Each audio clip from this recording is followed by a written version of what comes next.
Hello दोस्तों, स्वागत है मेरे YouTube channel success mirror point by Pramod sir पे। आज हम लोग साइंस का प्रैक्टिस सेट क्लास 1 करेंगे। अगर आप इस चैनल पे नए हैं और किसी भी एग्ज़ाम की तैयारी करते हैं जैसे bank, SSC, railway, group D, Bihar police, Bihar दरोगा, तो ये वीडियो आपके लिए काफ़ी लाभदायक होने वाला है। तो बने रहिए इसी वीडियो में। बिना समय गंवाए आज का पहला प्रश्न की शुरुआत करते हैं। अगर आप किसी भी प्रश्न का उत्तर जानते होंगे तो उसका आंसर कमेंट बॉक्स में ज़रूर से ज़रूर लिखने का प्रयास कीजिएगा। तो चलिए, ये रहा आज का पहला प्रश्न। कह रहा है, अगर झरने से पानी गिरता है तो पत्थर से टकराने से पहले उसमें कौन सी ऊर्जा होगी। अब देखिए, ये झरना में इस तरह से पानी गिरता है और यहाँ पर क्या है, पत्थर है। तो इसमें टकराने से पहले जो ये पानी आ रहा है, इसमें कौन सी ऊर्जा होगी ये आपको बताना है। तो पत्थर से टकराने से पहले पूछा गया है, तो पत्थर से टकराने से पहले जो होगा इसमें गतिज ऊर्जा हो जाएगा। इसका राइट आंसर हो जाएगा ऑप्शन नंबर ए, गतिज ऊर्जा। उम्मीद है ये समझ में आई होगी। तो चलिए, इसके विषय में और कुछ देख लेते हैं। यदि पानी में गति होता है तो उसमें गतिज ऊर्जा होती है, जैसे कि झरने की पानी। कह रहा है, अगर पानी में कोई भी पानी हो, अगर उसमें पानी में गति होता है तो उसमें गतिज ऊर्जा होगी। जैसे उदाहरण के लिए है, हम लिए हैं झरने की पानी। घर्षण में घर्षण ऊर्जा या उसमें ऊर्जा में गतिज ऊर्जा होती है। कोई भी वस्तु का जब हम लोग घर्षण करते हैं उसमें घर्षण ऊर्जा होती है या तो उसमें गतिज ऊर्जा होती है। इनके बाद चलिए आज का दूसरा प्रश्न। आज का दूसरा प्रश्न कह रहा है, अगर झरने से पानी गिरता है तो पत्थर गिरने के बाद उसकी ऊर्जा में परिवर्तन होगा। अगर कोई पानी गिर रहा है और पत्थर से गिरने के बाद, अब ये पत्थर है, ऑटोमेटिक इसमें पानी से टकरा गया। जब टकरा गया तो इसमें कौन सी ऊर्जा होगी। तो पत्थर से जैसे ही टकराया तो इसमें कौन सा ऊर्जा होगी। तो ऊष्मा और गतिज दोनों ऊर्जा होगी। याद रखिएगा, इसका राइट आंसर हो जाएगा ऑप्शन नंबर बी। अगर झरने से पानी गिरता है तो पत्थर गिरने के बाद उसकी ऊर्जा में परिवर्तन होता है, ऊष्मा ऊर्जा से किसमें, गतिज ऊर्जा में परिवर्तन हो जाता है। इनके बाद चलिए आज का तीसरा प्रश्न की ओर आते हैं। आज का तीसरा प्रश्न कर, स्टील जंगरोधी बनाता है। स्टील जंगरोधी बनाता है, तो स्टील जो होता है इसको जंगरोधी कौन बनाता है। तो ये कार्बन बनाता है। याद रखिएगा, स्टील जंगरोधी किसको बनाता है, कार्बन को बनाता है। इनके बाद चलिए इनके विषय में देख लेते हैं। स्टील जंगरोधक बनाता है क्रोमियम और कार्बन। अगर ऑप्शन क्रोमियम रहता तो क्रोमियम राइट आंसर हो जाता, क्रोमियम नहीं है तो कार्बन राइट आंसर हो जाएंगे। चलिए नेक्स्ट देखते हैं। अब चलिए, स्टील जंगरोधी बनाता है। अब यहाँ पर जो है दोनों ऑप्शंस दिए गए हैं, तो इसका राइट आंसर हो जाएगा क्रोमियम। क्यों कि अगर क्रोमियम है तो क्रोमियम होगा, क्रोमियम न है तो कार्बन होगा। अगर कार्बन और क्रोमियम दोनों है तो यहाँ पर क्या हो जाएंगे, क्रोमियम हो जाएंगे। स्टील जंगरोधी किसे बनाते हैं, तो कौन बनाते हैं, तो क्रोमियम और कार्बन दोनों बनाते हैं। यहाँ पे दोनों ऑप्शंस दिए गए, इसलिए इसका राइट आंसर क्रोमियम हो जाएंगे। इनके बाद चलिए आज का 4 नंबर प्रश्न की ओर आते हैं। आज का 4 नंबर प्रश्न का, स्टील जंगरोधक बनाता है। स्टील जंगरोधक रोधी बनाता है। तो स्टील जो है जंगरोधी जो बनाता है, ये किसे बनाता है, तो स्टील जंगरोधी बनाने के लिए किसका प्रयोग किए जाते हैं, तो एल्युमिनियम का प्रयोग किए जाते हैं। किसका, स्टील को जंगरोधी बनाने के लिए हम लोग एल्युमिनियम का प्रयोग करते हैं। स्टील को कठोर बनाने के लिए कार्बन और क्रोमियम का उपयोग करते हैं। इनके बाद चलिए आज का 6 नंबर प्रश्न नेक्स्ट है, अगर प्रक्षेप गति में परास का मान महत्तम ऊंचाई के 4 गुना के बराबर हो तो प्रक्षेपण कोण होगा। अगर प्रक्षेप गति में परास का मान महत्तम ऊंचाई के 4 गुने के बराबर हो तो प्रक्षेपण कोण का मान होगा। तो प्रक्षेपण कोण का जो मान हो जाएंगे, कितने हो जाएंगे, 45 डिग्री का हो जाएंगे।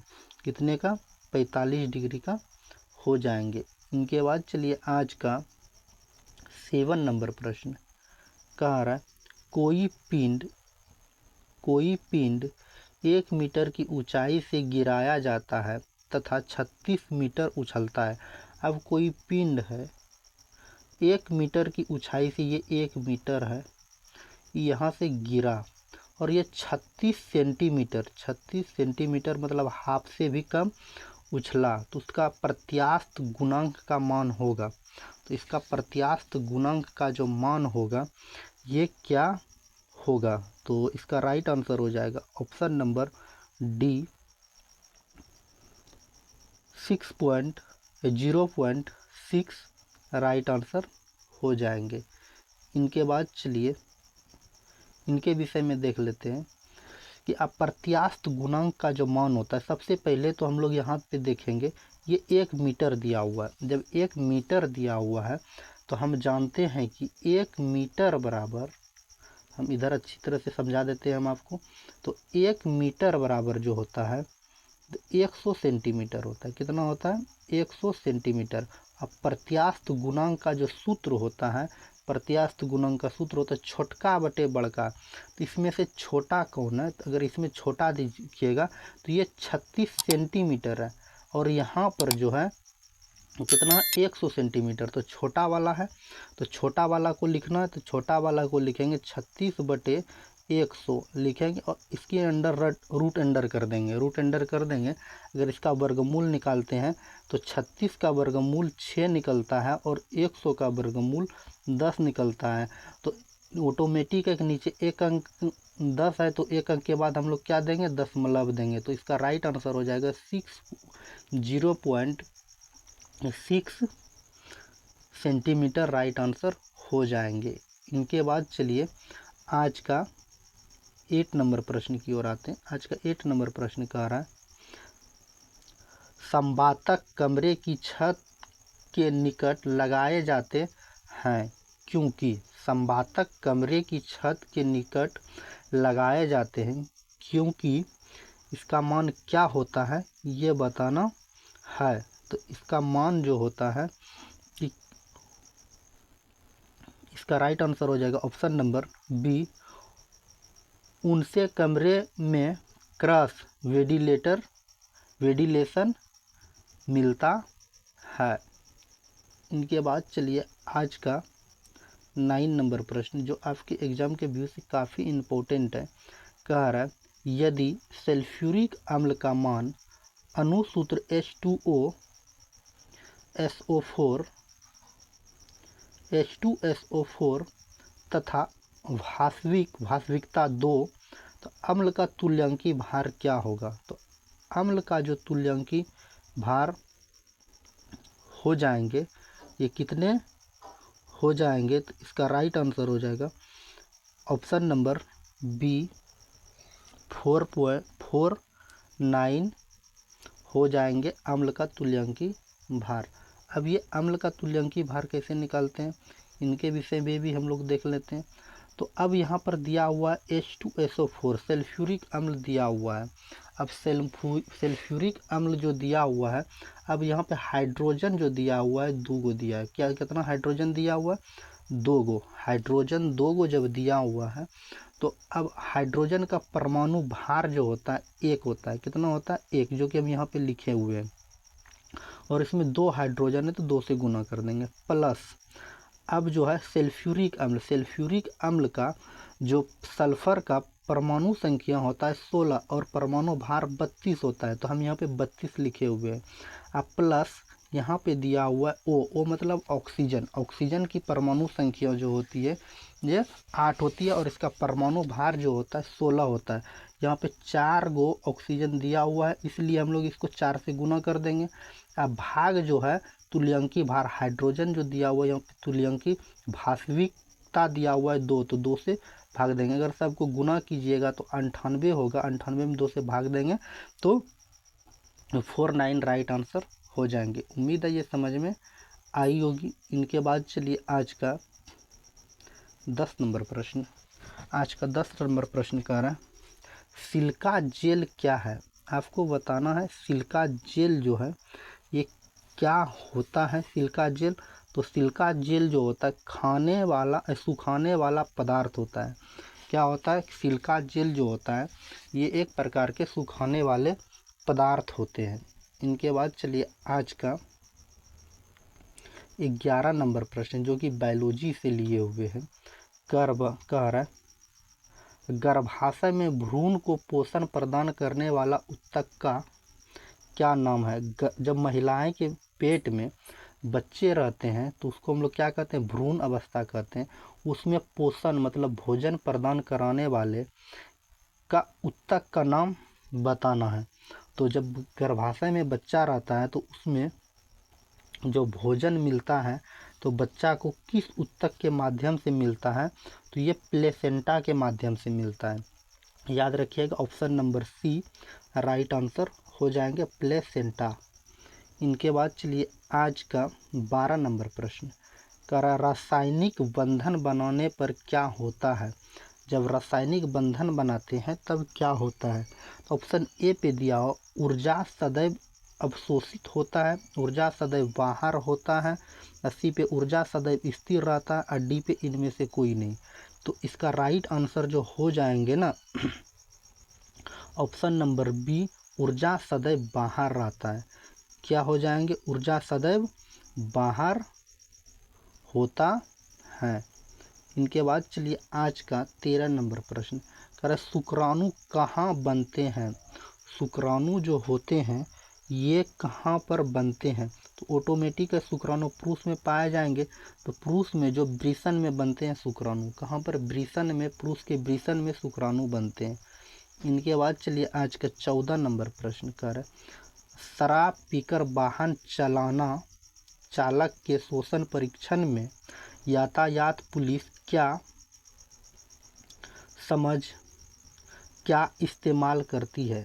जब कोई व्यक्ति जो है शराब पीकर गाड़ी चलाता है तो यातायात पुलिस जो होते हैं वो किसका प्रयोग करते हैं। तो यातायात पुलिस जो है क्या करते हैं, किस चीज़ का प्रयोग करते हैं, पोटेशियम डाइक्रोमेट और सल्फ्यूरिक अम्ल का प्रयोग करते हैं। इसमें क्या होता है, ये एसिड जो है रंग बदल देता है। आप लोग देखे होंगे कोई भी शराब पीकर वाहन चलाते हैं तो पुलिस चेकिंग करती है।